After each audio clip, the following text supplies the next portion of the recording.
Hello, and welcome to scrapbookingstation.com. Into the Abyss is about you may never come out of this, because I was gonna do, and I always run on tangents, and I've always got 6 or 7 videos going at one time, but this one was about adopting designs from a video. So I got a video with this Vellum magic paper, and I decided I didn't have enough of it. So you will need a computer, you will need a camera, you will need a decent printer.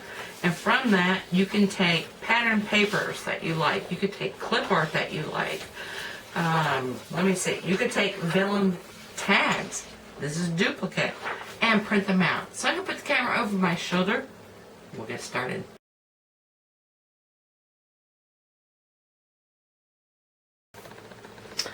Okay, I am going to run through this very quickly. So when you take your photograph, this is a piece of vellum. It's got tags on it. So I'm going to put it behind a white background. And I'm still playing, so this is a little bit dark. This was the exact image, actually, as I printed on some vellum. Would I use these? Of course I would. And that is a really nice duplicate to use in my designs. The second thing, I wanted some of these borders. This is another piece of vellum. And I printed this one first. This is a thicker piece of vellum.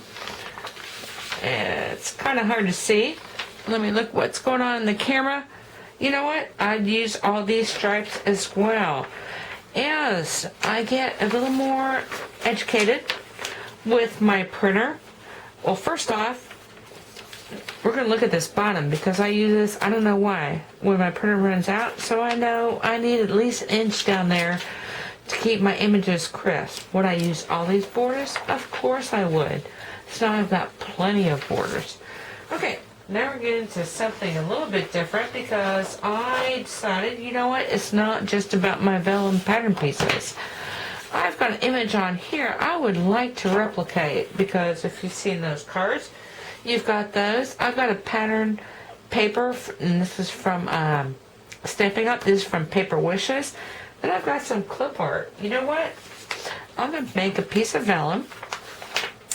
So first off, I took a photograph, this in the corner, and then I wanted some of these. So I took a photograph, used my editing software, and printed it on vellum. And I love it all. That's not black, and I'm not quite sure why it's not black. Probably because these other colors that are on here. This is not black, but it's pretty antique-y. And I love it, and I can use that. But you know what? I love this piece. And we're going to do that. So, once I know I love this piece, I just took this image off my computer software and I replicated it. And I printed it on vellum. Made it a little bit larger. This was the original. And so just a little bit so I can get 4 of them. And now I've got 4 card fronts. Oh, by the way, I guess it depends on what you're printing on, but vellum ink does not come off, and that is gorgeous. And now I've got 4 card fronts. Okay, once I did that, I decided, you know what? I want some more. And when you've got an image like this, this is the image. If you photo edit it, you can get larger, you can get smaller, you can reverse it on your printer, you can lighten it. In this case, I've got 2 printed.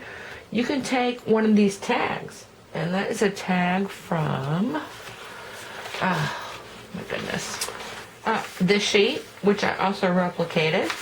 And of course you can always cut, crop, paste. And now I've got salutation right onto my card front. So fun. That's what I'm saying, into the abyss, because you might never stop.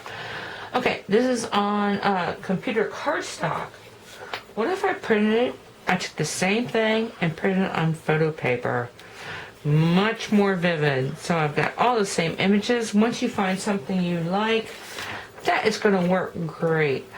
Anyway, I would love for y'all to watch the video that inspired all this, and that is about an inspiration from a video on these patterns, but now I've got plenty to choose from. And like I said, Into the Abyss, because you can imagine stamps, resizing your stamps, any sort of paper that you've got, you can replicate. You can replicate on vellum, you can replicate on pattern paper. I'd even use specialty paper, but you can print it out on that as well. It just kind of depends on what your printer's like. Anyway, I hope you took something away with you that you can use in your own paper crafting. Thank you for watching.